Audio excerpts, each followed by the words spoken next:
Hello and welcome to Outsmart Self Sabotage, 4 steps to free yourself. Now, you'll probably be listening to this and you'll hear some things that I'm going to share and go, well, yeah, I know that, heard of that, done a workshop, nothing new. The thing is that sometimes we say we know something, but if we're not living it, then we're not really knowing it. And when it comes to self-sabotage, it's one of those things that it's so important, like going to the gym and building a new muscle. It takes time. It takes discipline. It takes showing up to actually achieve the results that you want. So building that new muscle. So that's what we're here to do this evening. Some things might be new. Take note of your aha moment and look at and ask the question, am I living this? And am I applying it to give me the results that I so seek? So let's move into it. I'm Kaye Doran. I'm a women's leadership and life coach, and my business is Inner Expressions because it's all about what's internal and then how we express ourselves. This slide is about my family. This is my why. This is what I do, why I do what I do for my family. What I can achieve so I can lead by example and give back to my family and also create more time, more valuable time, and be of support to my family. So it's also one of my highest values. So this is what I do, and live the life of what is my deepest passion. Especially now that I'm 54 and at this stage in life, it's so important to take the opportunity to go, what makes me feel alive? What are my gifts? What am I here to do? How do I want to live my life? And what do I need to do to stop the sabotage that stops me from living my fullest potential and aligning to my highest value and aligning to my why? So this is what drives me. When I feel exhausted, when I feel like, oh gosh, I don't know, I'm hitting roadblocks, I come back to this image and it drives me to pull out more reserves from within me, to look at what's sabotaging me, to find my excuses and to make those excuses be gone and to live the life that I choose. And that's what I want for you. So the first step is identifying your self-sabotage. And I think the first thing that we need to do is actually get honest with ourselves and call it what it is. Excuses, sabotage. And so many people will not do that. They'll just use them as excuses. I can't because I don't have the money. I've been made redundant. I've lost my job. Life isn't fair, whatever it might be. And the very first stage of stopping our sabotage is actually calling ourselves on what we're doing, what it is. And that takes training to go, you know what, I can do this. I'm choosing not to because of self-sabotage, because of my excuses, because I'm building stories, because I'm scared, because I believe I can't. So it's so important to stop and listen, to connect into what we're thinking, what we're feeling, and so importantly, what we're saying. I deal with a lot of people, and the interesting thing is, and I found this for myself as well until I trained myself to stop and reflect and listen to actually the words that I'm using. the phrases that I'm saying, the stories that I'm telling myself. So quietening ourselves. What am I saying? What am I thinking? Am I thinking that I can't do this? That the top of the mountain seems so vast? Am I thinking that I'm not good enough? And the minute I start thinking that, I'm feeling that I'm not good enough, or I'm feeling that I can't do this, or I'm feeling that I'm too tired to do it. And most importantly, what am I saying? What am I saying to myself? And you'll start to probably listen to this and go, isn't she saying the same thing? Yes. Because what you think will trigger and create what you feel. And we have a wonderful way of letting ourselves know what we're thinking and feeling, because we'll start using the language that's aligned to that thought and to that feeling. And the thing is that we say an awful lot in a day that we're actually not listening to. And I know this for a fact, because with all the people that I've dealt with, I'll suddenly go, you just said this. No, I didn't. Did I? Because we don't stop, self-reflect, turn our vision back inwards. We're so busy looking and watching and observing and listening to everybody else and everything else around us, instead of listening, becoming aware of how we're thinking, how it's making us feel, and then what are we saying? I'm too busy. And you might be busy, but are you too busy to go for what you want? Or is that self-sabotage? Is that an excuse? So we're going to do a little bit of a journey and start becoming self-observant. And part of that process is asking ourselves some questions. So I want to ask you, what did you learn from your influences? From a young age, what was the world telling you? What were the people that you felt closest to, your parents, and believe it or not, your siblings? You know, studies have been done that we are actually most importantly influenced by brothers and sisters around us. What are they telling you? What stories did they tell you? What phrases did you hear them say? What were their beliefs? Because remember, you were young and you were just absorbing. You know, there's a big one, money doesn't grow on trees. You know, get a good job, something that pays well, something that has sort of a status to it. I know that I was told a lot of the time, don't be so stupid. I'd say something, don't be so stupid. Well, I wasn't being told I was stupid, but that's what I took on when I started to ask myself, what did I learn from my influences? They're the things that were taken on. They're the beliefs that I took on from school teachers. Oh, if only she could apply herself. I'm sure there are heaps of you that have heard that one. If only she could apply herself. Well, I've learned to apply myself. I apply myself to the things that I'm passionate about.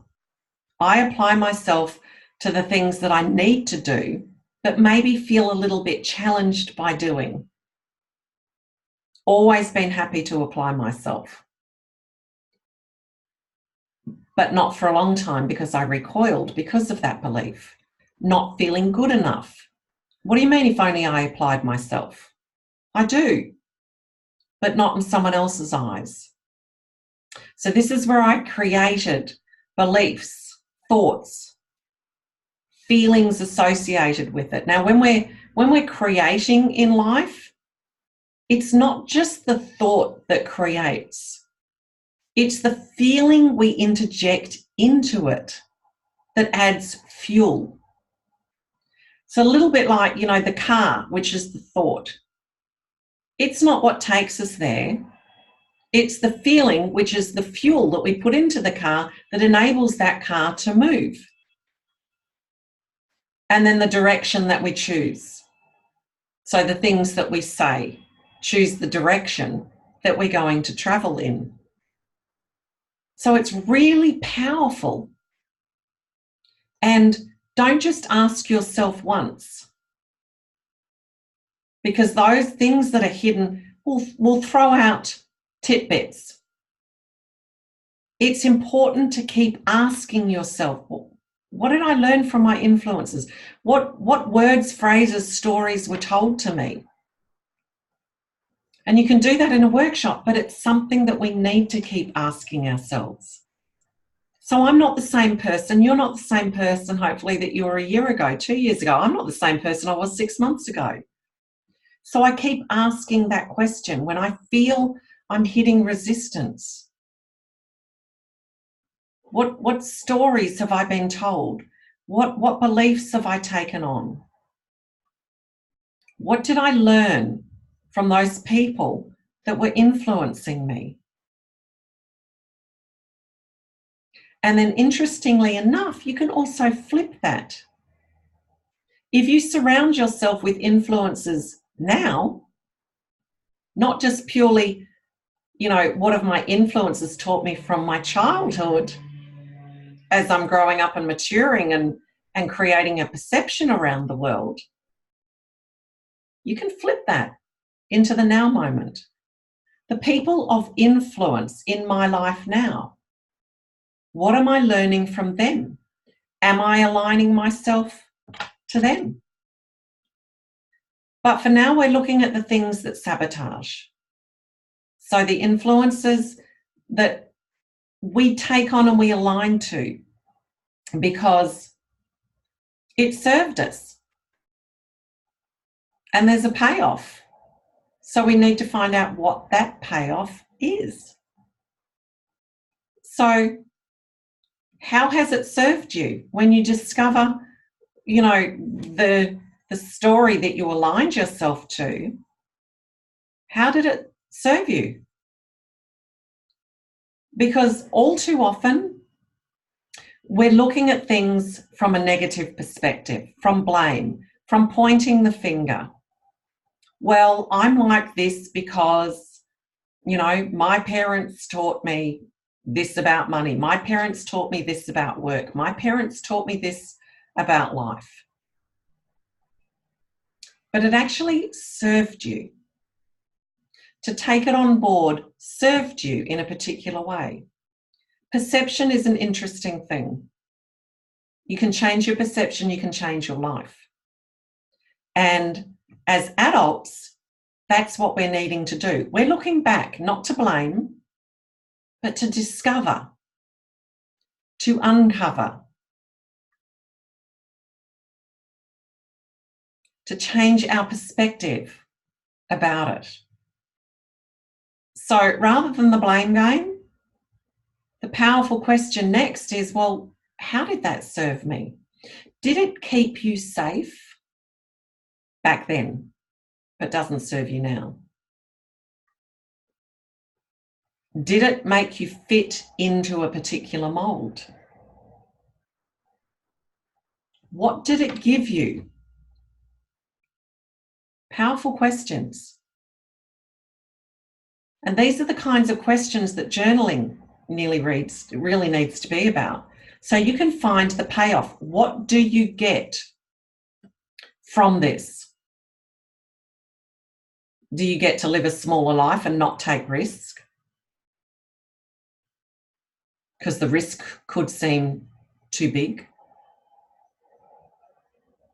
Did it keep you fitting in with the tribe? Did it make you feel loved because you were aligned to someone else's story?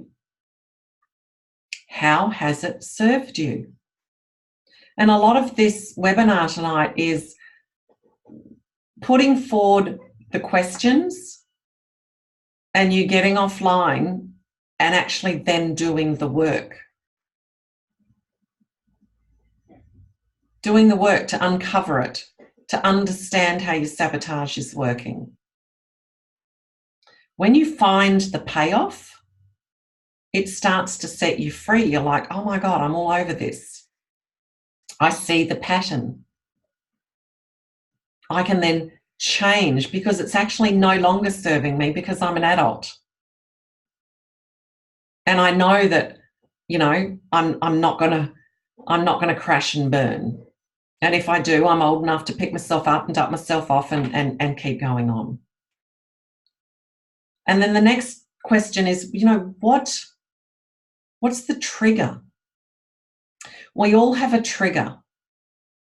I know that for many years, you know, technology and I were, you know, it's interesting because my mother was a little bit like this. I remember when microwaves first came out. She was insistent. I don't need a microwave. I don't trust the microwave. She was used to a way of doing something where she felt in control. Cooking in the oven, on the stovetop, in her slow cooker.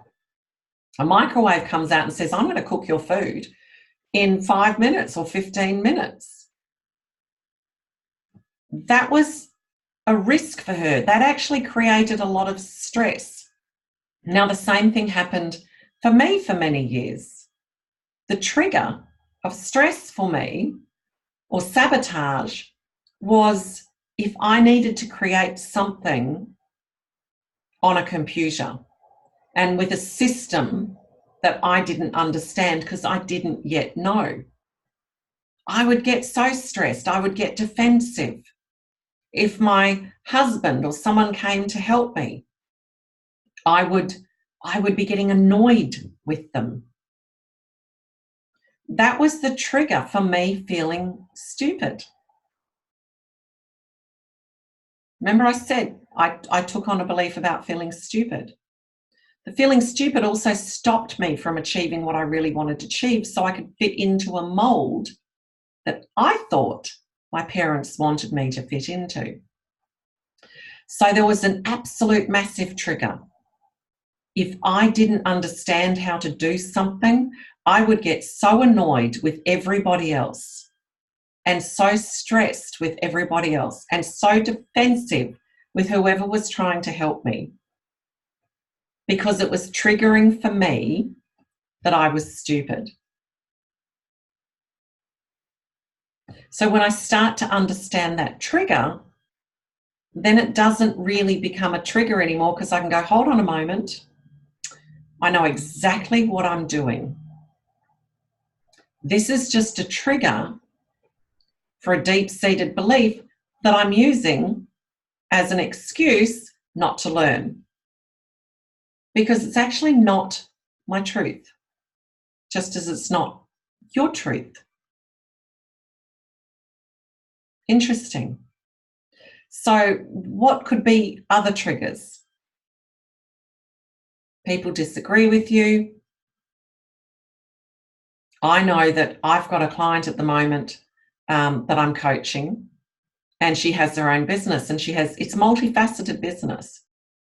She goes through the same thing. She's about to go, or she's in a growth process of that business, and what aspects once served her are no longer serving her. They did, and they're not now. So she's needing to rearrange and restructure how that business looks to achieve the next level for her.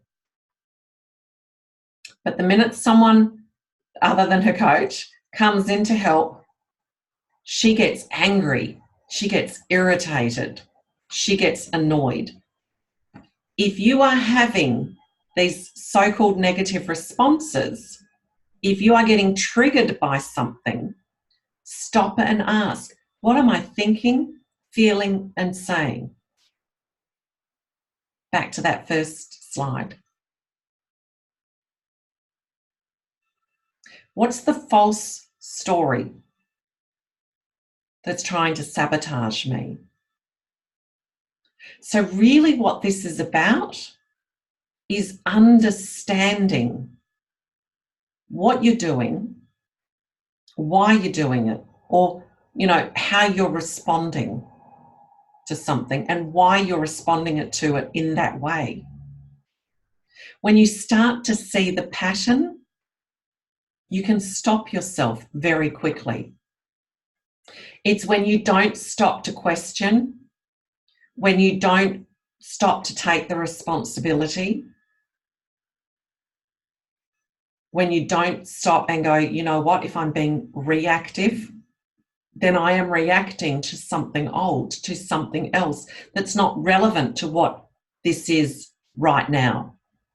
Because we have a choice to be proactive or reactive. And a trigger means we're becoming reactive. So if you're becoming reactive, what are you reacting to? How is it making you feel? What are your thoughts around it? What language are you using? Now that's going to create, a lot of the time, an underlying feeling, a strong feeling. And again, then we use that feeling to sabotage ourselves. Remembering we've created these boundaries around ourselves because when we were younger, the things that we aligned to served us. You were small, you were a child, you were young, you aligned to something and it's no longer serving you now. So the fact that the feeling comes up as you start to question, as you start to look, as you start to take responsibility, as you go, you know what, I'm reacting to this. This means it's a trigger. If it's a trigger, it's not my greater truth. It's not my greatest potential. It's not serving me to step in to the next expression of who I am and the next expansion of the life that I'm choosing to live. So what do you do with that feeling? You can do a couple of things because you don't want to ignore it, but it only takes a moment to feel something. Only takes a moment. I feel frustrated. I feel angry. I feel irritated. So I spoke to a coaching client today that's actually broken her foot. And she feels so irritated. And my question was, well, I think the irritation was probably there already. You haven't been listening. That's why you've broken your foot. And now you need to listen and delve deeper. And the minute I named that, she's like, oh, yes. Because she would have a choice from perception to go, broken my foot, not much I can do about it. It's okay. I'm going to sit back. I can do this and I can't do that. But the fact that the anger, the irritation is there tells her it's always been there. Life has just created a circumstance for her to stop, look within, feel, and listen to what she's saying and telling herself. So again, that's a bit of a trigger where she can't get on and do everything that she feels like that she needs to do to keep so busy to not listen and avoid the sabotage that's going on. So what do you do with that feeling? Well, name it. Acknowledge it. And here's a very simple technique. Most people get caught when that comes up in, well, now I have to break it down, now I have to understand it. No, you don't. The minute you feel it, it's felt. So you stop, acknowledge where you feel it in your body, breathe into it and breathe through it. Let that feeling lift. So many people are just trying to get caught with this to make what we feel more important than what it is. So again, it's another form of sabotage. Well, I need to go get that healed or, whatever it might be. No, feel it. It takes a second to feel it. The minute you've named it, you've claimed it. Then you connect in with it. And through your breath or through writing or both, you can actually lift that feeling from you. And when you have a feeling, you'll feel it. If I say to someone, where do you feel that fear? Where do you feel that doubt? Where do you feel that stress? In my gut, in my chest, in my throat. Nothing woo-woo about this, but breath is powerful. Women use breath to get through childbirth. Now, there's the breath that you use to control pain. The breathing I'm talking about is to breathe into it, to connect, and to release it through an open mouth. Your intention is to shift that feeling. Why do you need to stay in it? You've already named it, claimed it, felt it. I feel irritated. Where do I feel irritated? I feel irritated in my stomach. So breathe into the stomach and you lift it and you lift it and you lift it. People make it too complicated. It does not need to be complicated. All you need to do is feel it and release it and start to realign your beliefs.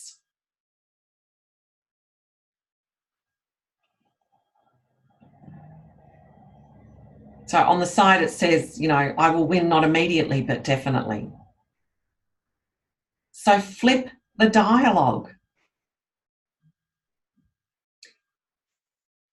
If you're sitting there going, oh my God, I can't do this for whatever reason, you can buy into that. You can throw your anchor back over your shoulder and into your past if you want to drag that behind you. But again, once you've recognized it, it's not serving you. This is the power. If you had two people sitting in front of you and one said, you're amazing, and the other one said, you're shit, you're useless, which one feels good? Which one uplifts you? And which one drags you down? You have the choice to go, you know what, everyone talks about, oh, don't be around negative people. Well, why hang out with that element within you that's associated with the past, that's behind you? Why would you give that power? Because again, you are just dragging that behind you. Flip the dialogue. Now, to flip the dialogue means you're owning the first one, which is, I can't do this. Yes, yeah, I can do this. I can do this easily.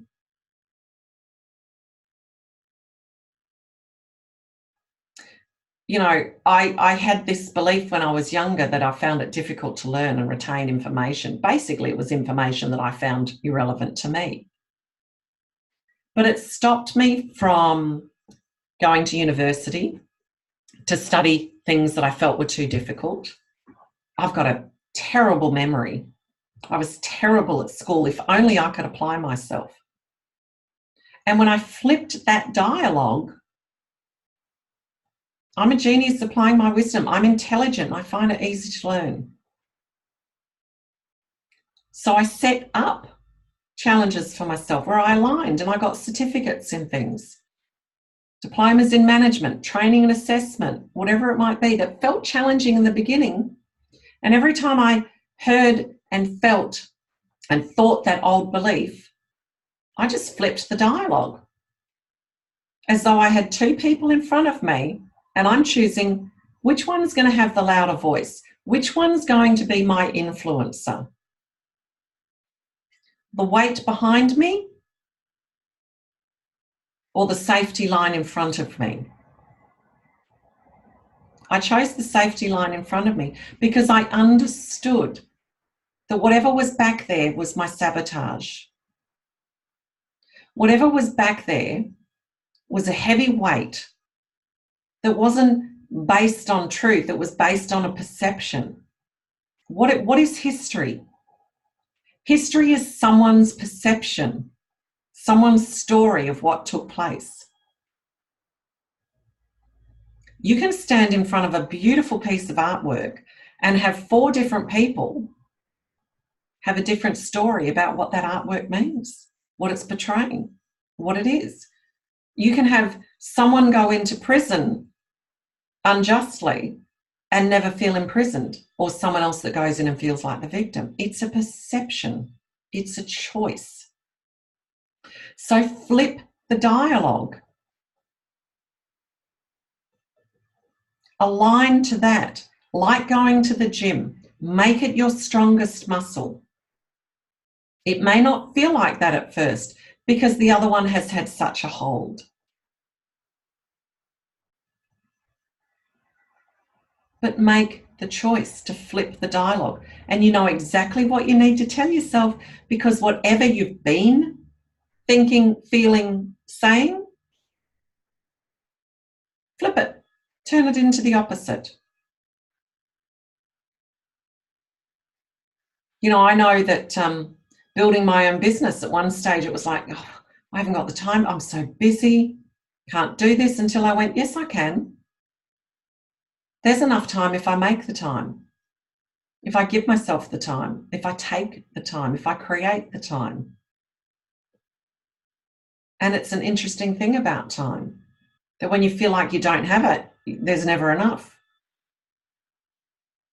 When you rearrange what you're going to do and where you're going to do it and when you're going to do it and how you're going to do it, because you're driven enough and you've realigned and you've flipped your dialogue, and the passion and the purpose is big enough and your why is big enough and your values are aligned to it, it's amazing that time then shifts.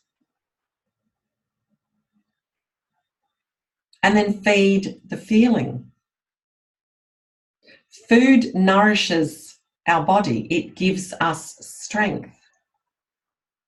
So it's important to feed the feeling.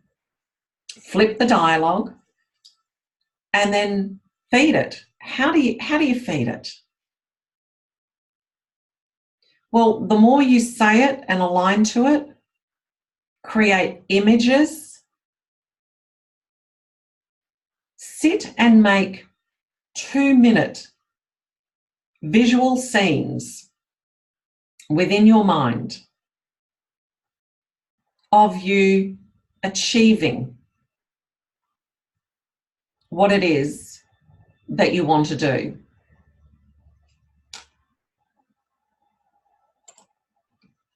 Very short snippets.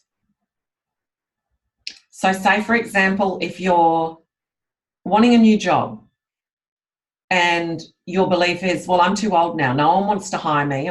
As I said, I'm a 54-year-old. That's not my truth. That's my fear. So I'm highly employable if that's the direction you want to head in. Feed the feeling. I'm going to sit down and I'm going to create a little video in my mind of me signing a contract, moving into my new office, whatever it might be, but I'm going to do it short so I can connect into it. And the more, like building that muscle, the more that you do that, you will develop that feeling. It's a little bit like, you know, we have the feeling of the past because we keep going back to the past. Well, that's because my mother did this and did that, or this happened in school, or this happened 5 years ago, whatever it might be. The more we focus on that, the more the feeling, the fuel is pumped into the tank. So when you flip your dialogue and you feed the feeling, you know, and feeding the feeling is, well, what would it feel like to have my new job? Write about it. What would it feel like to get the income that you feel you need, want, and deserve? What would it feel like to travel to another country? You know, your thoughts, your energy goes where your thoughts are. So the more you feed that, the more you fuel that. And when the old comes in, recognize it for what it is: sabotage, limitations. And the minute you've named it, you've claimed it, you can focus on something else. We tend to want to complicate things and make things more difficult than they need to be. I've got to heal this, I've got to sort. No, you don't. You just need to understand it, recognize it, and choose the opposite. Who are you going to listen to? Your past or your potential? I know I'd rather listen to my potential. And if you've been drowning that out and listening to your past, it's probably time to turn the dial down on the past, recognize it for what it is, and start dialing in to your potential. So set up your sabotage safety net. Recognize that if the muscle of your past is stronger than the potential of your future self, I like to call it your future now moment, your future self, then the world is full of subliminal advertising. It is feeding us images, words, feelings the whole time. So why not do that for yourself? My house, my home is full of inspiration. In my office, in my bedroom, the things you bring into your home. And I'm not just talking, written statements and things like that. I'm talking even how I decorate my home tells a story back to me about how I choose to live my life.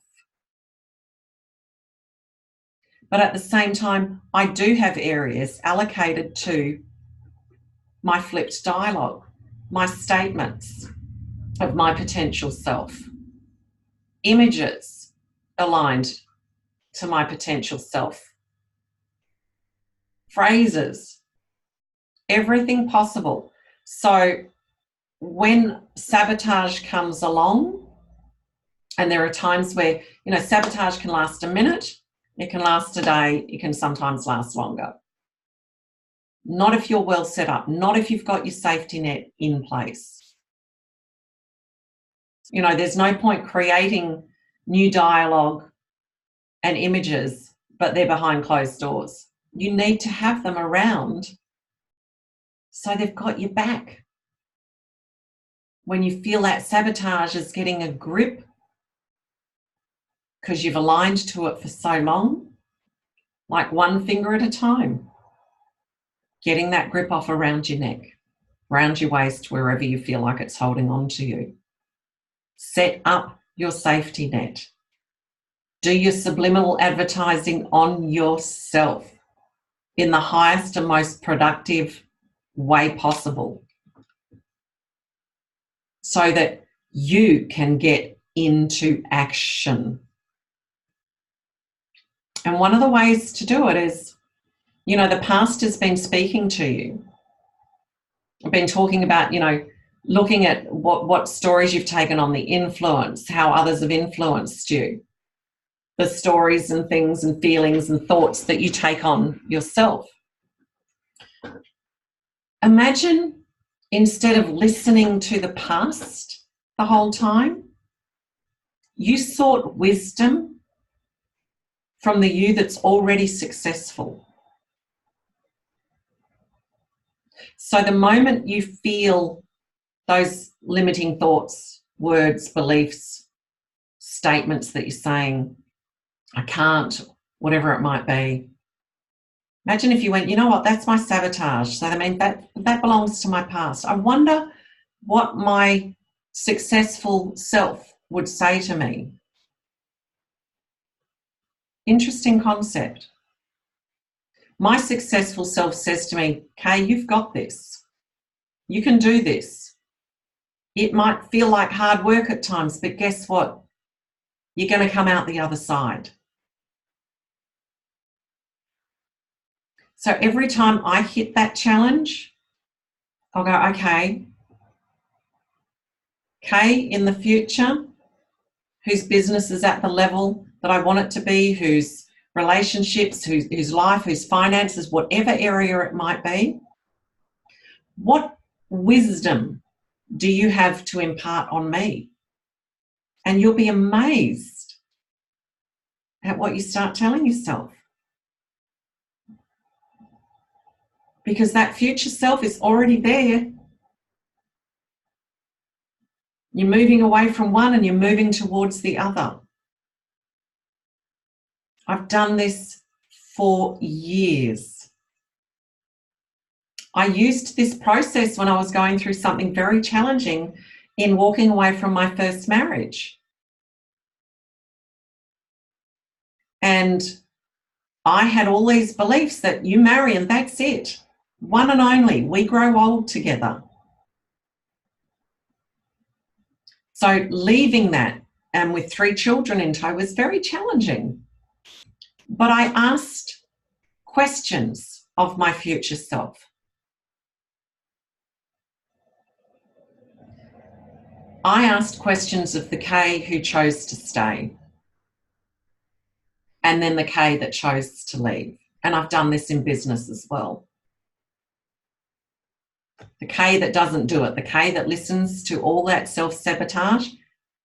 What does my life look like? It's amazing, the thoughts and feelings that come back to you. Then the Kaye, or the self, that chose to overcome fear, that chose to push through, that chose to put the time and effort and energy into it. And every single time I've done that, it's been achieved. Every single time. So imagine when you have that moment of doubt, when you hear yourself saying you can't for whatever reason, whatever excuse you come up with, and you go, you know what, that sabotage belongs back there over my shoulder, not dragging that boulder around anymore. And you look forwards and you say, well, I'm already in that promotion. I've already got that relationship, whatever it is. What wisdom do you have to impart? Because that's what's going to motivate you to put one foot in front of the other, to move towards that calling, to be pulled forward by that wisdom. And just like the image on the